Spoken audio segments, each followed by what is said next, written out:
Anda bagus dan Hai, assalamualaikum warahmatullahi wabarakatuh. Ketemu lagi dengan saya di channel Beta Jafran. Dan kali ini kita akan coba mengulas tentang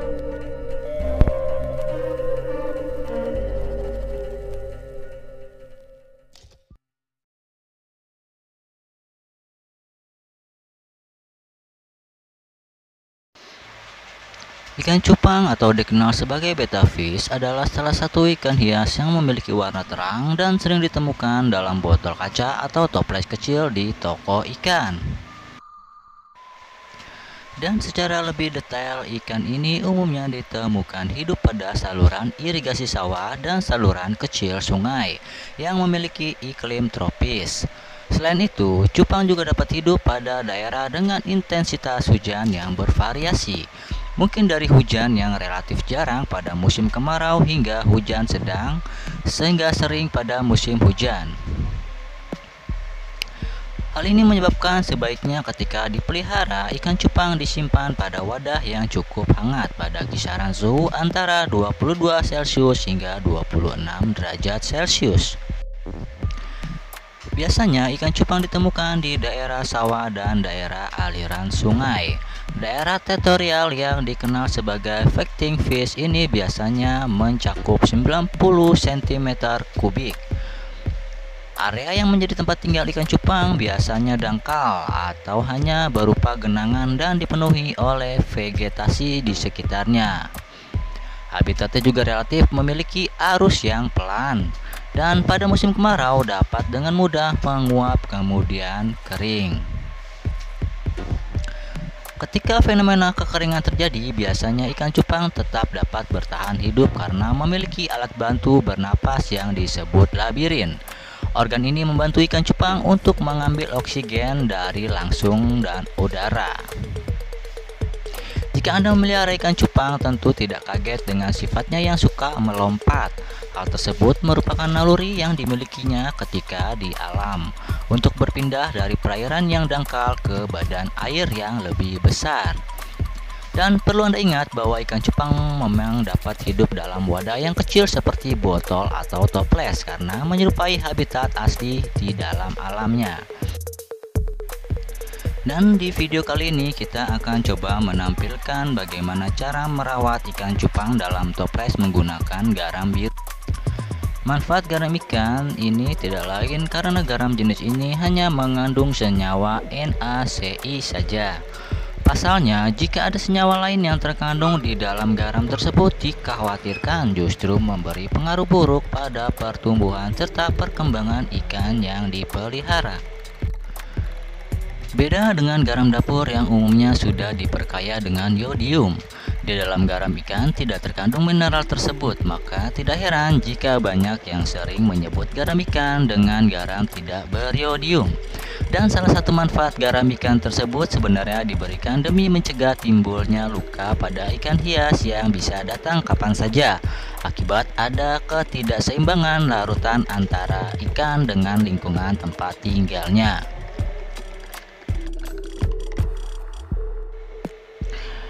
Baiklah teman-teman, sekarang kita akan coba langsung menggunakan garam ikan biru untuk kesehatan ikan cupangnya pada soliter toples maupun soliter kaca.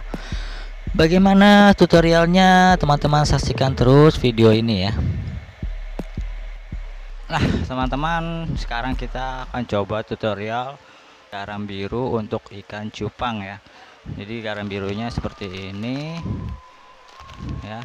Ikan yang ada di belakang saya ini adalah ikan-ikan yang menggunakan garam biru teman-teman. Jadi penggunaan garam biru ini lebih simpel teman-teman, tidak perlu lagi menggunakan obat biru ya. Jadi sudah satu dalam garam ini. Oke, kita bahas tentang garam biru untuk ikan. pakai BFI biar cupang Anda bagus dan Di sini sudah ada garam biru ya, garam biru dan toples 2 liter juga toples 1 liter di sini. Kita coba apa sebiru apa sih jika menggunakan garam biru ini hanya secubit ya. Dan saya beritahu kembali, garam biru ini digunakan untuk perawatan ikan ya teman-teman. Saat pertama kali berganti air, teman-teman harus memberikan garam ya, garam ikan. Bisa garam yang warna putih atau garam biru seperti yang saya pakai ini ya. Jadi kegunaannya itu adalah untuk yang pertama sebagai penetralisir air ya teman-teman, kemudian yang kedua sebagai pelebur bakteri jahat kepada air, dan yang ketiga pemusnah jamur pada air, kemudian yang keempat membasmi segala kuman-kuman pada air dan pastinya jamur ya teman-teman.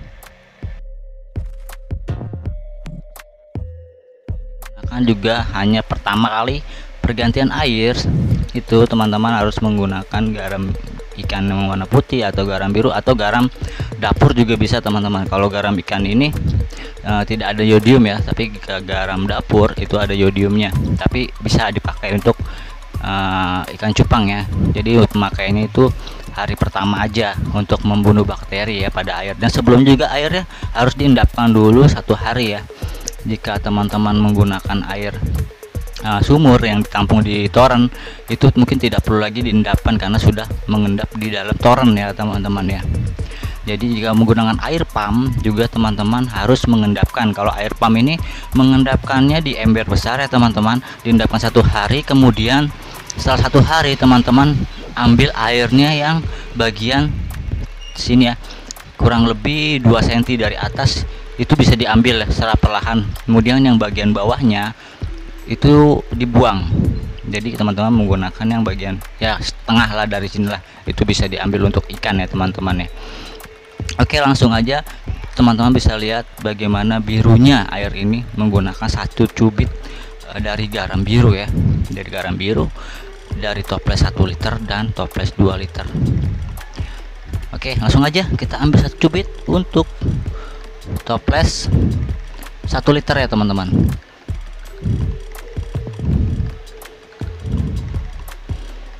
Nah, jadi enaknya menggunakan garam biru ini teman-teman, nggak perlu lagi membeli si obat biru ya teman-teman, sudah langsung ya dari membunuh bakteri sekaligus juga untuk pengobatan ikan cupangnya dari jamur. Jadi emang garam biru dan garam dan obat birunya ini sendiri adalah emang untuk menangani ikan dari mencegah ikan dari penyakit jamur ya teman-teman ya. Itu yang peruntukan bagi garam dan juga obat biru. Oke, jadi ini birunya segini kalau di 1 liter. Jadi ini belum larut sekali ya teman-teman, karena di sini garam biru yang saya gunakan adalah garam biru Jerman ya. Jadi bisa juga digunakan untuk pengiriman jarak jauh seperti keluar luar kota atau keluar pulau. Itu biasanya menggunakan garam biru ini untuk media airnya yang di plastik ya teman-teman ya. Oke, ini adalah yang 1 liter, belum terlalu biru, jadi ini belum terlalu larut ya, karena ini tingkat kekentalannya sangat tinggi untuk garam biru yang kami buat ya.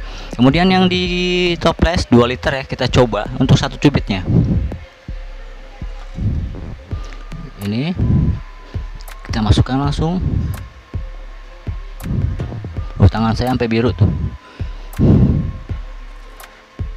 Nah tuh teman-teman,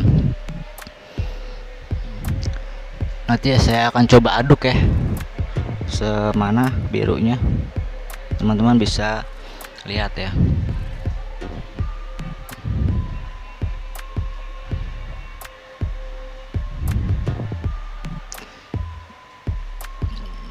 Jadi untuk perawatan ikan cupang teman-teman jangan lupa ya menggunakan garam ikan dulu untuk airnya, agar teman-teman punya ikan itu selalu sehat ya, tidak terkena bakteri-bakteri yang terbawa pada air, kemudian bisa membuat si ikan terkena jamur.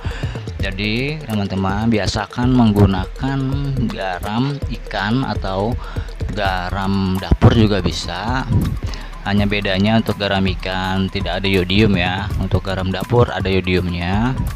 Itu tetap bisa untuk ikan cupang ya, karena kegunaannya itu untuk menghilangkan atau menetralisir air dan juga membunuh bakteri-bakteri yang penyebab jamur untuk penyakit si ikan cupangnya teman-teman. Dan juga obat biru ini bisa mengobati ikan cupang dari white spot dan juga pop eye ya. Pop eye juga bisa sembuh dengan menggunakan obat biru atau garam biru ini. Selain juga untuk digunakan sebagai tempat air yang pengiriman ikan ya teman-teman, itu juga bisa untuk treatment si ikan cupang. Jika ikan cupang sedang sakit, teman-teman bisa menggunakan garam biru ini ya, pergantian air 2 hari 1 kali, dan insya Allah mudah-mudahan ikannya sehat kembali ya. Untuk treatment dari penyakit jamur, pop eye, juga kemungkinan sisik nanas, dicoba aja teman-teman. Oke, nanti coba kita aduk ya teman-teman ya, bentar ya, kita aduk agar merata ya.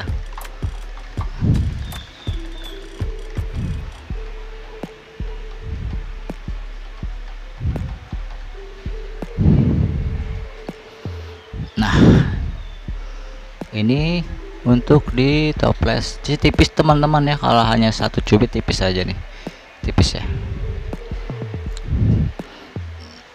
Jadi ikannya masih terlihat ya, masih bisa enak dipandang nih untuk ikan teman-teman nih.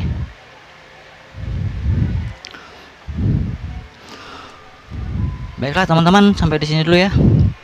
Kita akan coba lagi nanti membahas seputar ikan cupang, perawatan ikan cupang, dan semuanya tentang ikan cupang ya, dan juga pakan-pakannya ikan cupang bersama saya di channel Beta Jafran. Jangan bosan-bosan, jangan lupa di subscribe, like, share, dan juga komen ya teman-teman. Apa yang ingin saya tayangkan, saya buatkan videonya, nanti silahkan tulis di kolom komentar. Wassalamualaikum warahmatullahi wabarakatuh.